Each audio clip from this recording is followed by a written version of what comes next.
much for gracing us as we open Noel Bazaar 2023. Indeed, the most magical start of the holiday season is here, and Noel Bazaar is set to unveil a shopping paradise of irresistible gifts, delectable treats, and also sweet surprises to our thousands of visitors.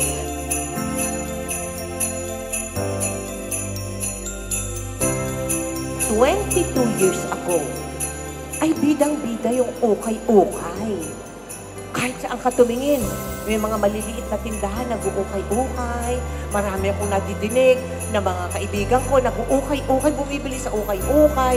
Sabi ko, teka muna kaya, ano kaya't mag-ukay-ukay kami doon sa binibigay sa aming pwesto?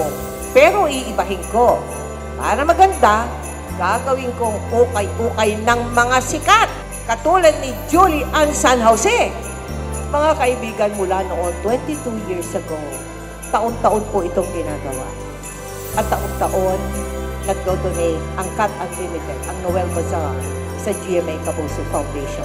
At alam nyo naman, hanggang sa kasalukuyan, daan-daang eskwelahan na ang ating napatayo. 442 classrooms have been built from your donations to Noel Bazaar. Shopping ka na, makakatulong ka pa.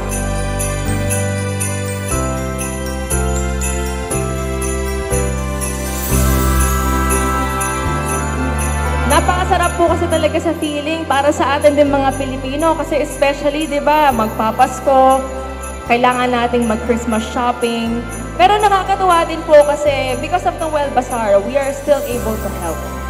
So every time you purchase something at the Noel Bazaar, this is in Okada, this is in the World Trade Center, and of course at the Philindes tent, always remember you're giving a part of your heart to needy Filipinos nationwide.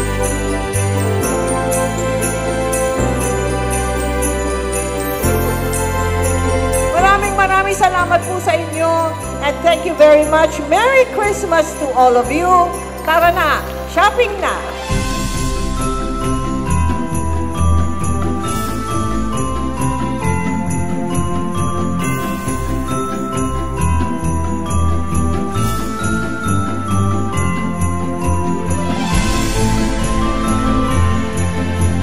The opportunity to be with you all at the launch of the 2023 Noel Bazaar series is truly remarkable, and I want to take this chance as well to acknowledge our amazing community of merchants who have played a significant role in this year's run.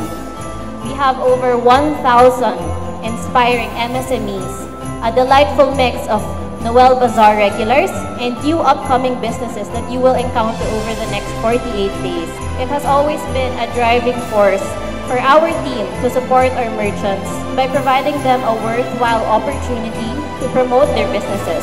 It is through the persistence and innovation of each one of you that grows and develops our country.